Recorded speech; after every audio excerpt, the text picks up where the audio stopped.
नाज़रीन, यमनी हौसियों की जानिब से बहरा अहमर में तजारती बहरी जहाज़ों पर हमलों का सिलसिला जारी है। हौसियों ने खलीज उदन में बरतानवी तेल बरदार जहाज़ को मिसाइलों से निशाना बना डाला। हौसियों के हमले में बरतानवी ऑयल टैंकर में आग लग गई और जहाज़ को शदीद नुकसान पहुंचा। गैर मुल्की खबर रसां एजेंसी के मुताबिक हौसियों की जानिब से तेल बरतानवी ऑयल टैंकर पर कई मिसाइल दागे गए, जिनमें से कुछ तो समंदर में गिरे, लेकिन कुछ मिसाइल जहाज तक पहुंचने और इससे नुकसान पहुंचाने में कामयाब रहे। गैर मुल्की मीडिया के मुताबिक हमले में बहरी जहाज का अमला महफूज रहा। बरतानवी फौज के किंगडम मैरीटाइम ऑपरेशंस, जो मशरिक़ वस्ता के आबी गुजरगाहों की निगरानी करती है, ने तस्लीम किया है कि एक बहरी जहाज को मिसाइल से निशाना बनाया गया, जिससे जहाज में आग लग गई। ग्रुप के फौजी तर्जुमान ने कहा है कि बरतानवी ऑयल टैंकर मार्लिन रवांडा यमनी नेवल फोर्सेस की तरफ से दागे गए मिसाइलों की जद में आ गया। हमला बराह रास्त था, जिसके नतीजे में जहाज में आग लगी। अमरीकी सेंट्रल कमांड के मुताबिक यमन के हौसियों के जेर कंट्रोल इलाके से जहाज शिकन बैलिस्टिक मिसाइल फायर करने के बाद जहाज ने डिस्ट्रेस कॉल जारी की थी और नुकसान की इत्तला दी थी। सेंट्रल कमांड ने कहा कि यूएसएस कार्नी और एक गाइडेड मिसाइल डिस्ट्रॉयर और दीगर इत्तेहादी बहरी जहाज़ों ने जवाब दिया। हमले के बाद जहाज को मदद फराहम की गई। हौसियों के तर्जुमान ने एक बयान में वाज़े किया था कि गजा पर इसराइल और बहरा अहमर में अमरीकी और बरतानवी जारियत के जवाब में हमला किया गया।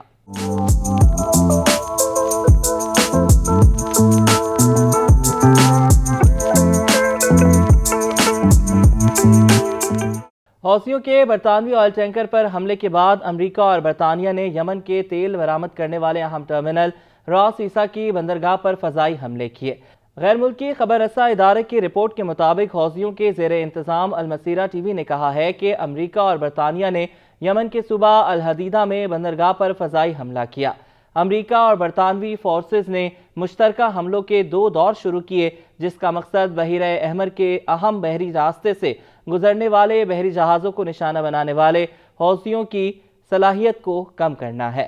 वाशिंगटन ने यकतरफा फजाई हमलों का सिलसिला भी जारी रखा है, लेकिन हौसी भी हमले जारी रखे हुए हैं।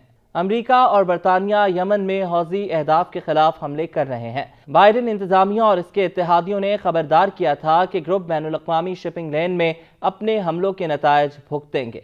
हौसियों ने कहा है कि जब तक गजा में इसराइल और हमास के दरमियान जंग खत्म नहीं हो जाती, वो अपने हमले बंद नहीं करेंगे। हौसी रहनुमा अब्दुल मालिक अल हौसी ने अपनी एक तकरीर में कहा कि अमरीका का बराह रास्त सामना करना एक बहुत बड़ा एजाज और नेमत है। हौसियों की जानिब से बहरा अहमर से गुजरने वाले माल बरदार तिजारती बहरी जहाज़ों पर हमलों ने दुनिया भर को तशवीश में मुब्तला कर दिया है।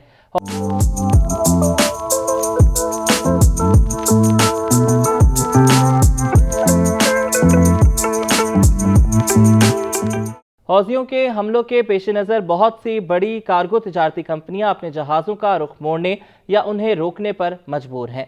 माहिरीन के मुताबिक अगर बहरी जहाज़ों को बहरा अहमर में होने वाले हमलों से बचाने के लिए मुतबादिल रास्तों से गुजरने पर मजबूर किया गया, तो पेट्रोलियम मसनूआत समेत इलेक्ट्रॉनिक आलात और ट्रेनर्स जैसे जूते जैसी रोज़मर्रा अशिया की कीमतों में तेज़ी से इजाफा हो सकता है।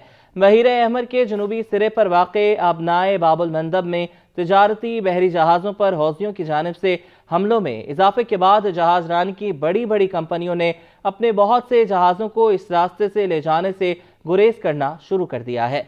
बहरा अहमर का ये रास्ता आलमी मईशत के लिए इंतहाई अहमियत का हामिल है, क्योंकि एक अंदाजे के मुताबिक फ़िलहाल दुनिया की तिजारत का 12% हिस्सा बहरा अहमर के शुमाली सिरे पर मौजूद नहर स्वेज से गुजरता है। इसके साथ वहां से गुजरने वाले सामान तिजारत में दुनिया की 30% कंटेनर्स शामिल हैं। हौसियों की जानिब से हमलों में इजाफे के बाद बहरा अहमर के रास्ते शिपिंग मुअत्तल करने का ऐलान करने वाली कंपनियों में अब तेल की बड़ी कंपनी ब्रिटिश पेट्रोलियम भी शामिल हो गई है। इससे कबल मेर्सिक जैसी दुनिया की बड़ी शिपिंग कंपनियों ने इस अहम तिजारती रास्ते से अपने बहरी जहाज़ों के सफ़र को मुअत्तल कर दिया है। ब्रिटिश पेट्रोलियम, हांगकांग की OOCL, मेर्सिक, हैपेकलाइट, MCS और CMACGM जैसी बहुत सी बड़ी कंपनियों ने अब बहरा अहमर के जरिए سوئز نہر کے راستے اپنی سرگرمیاں معطل کر دی ہیں اور اب وہ اپنے بحری جہازوں کو جنوبی افریقہ کے کیپ آف گڈ ہوپ کا متبادل راستہ استعمال کر رہے ہیں۔ حملوں کے نتیجے میں پہلے ہی تجارتی مال کی ترسیل کے اخراجات بڑھ رہے ہیں۔ اب راستے کی تبدیلی سے اخراجات میں مزید اضافہ ہوگا کیونکہ اس میں کمپنیوں کی اضافی لاگت آئے گی۔ ایک میری ٹائم سیکیورٹی کمپنی کے مطابق اس علاقے میں اب بحری جہازوں پر تعینات مسلح سیکیورٹی اہلکاروں کی مانگ میں بہت زیادہ اضافہ ہوا ہے۔ گلوبل میری ٹائم رسک مینجمنٹ ایمری کے مطابق سفر کے لیے انشورنس کی لاگت میں بھی تیزی سے اضافہ ہوا ہے۔ ماہرین کے مطابق بحیرہ احمر کے راستے کو ترک کرنے سے جہاز رانی، انشورنس اور دیگر بحری لاجسٹک خدمات کی لاگت میں 30% تک اضافہ ہو جائے گا اور اس اضافی اخراجات کا بار بھی صارفین پر ہی آئے گا۔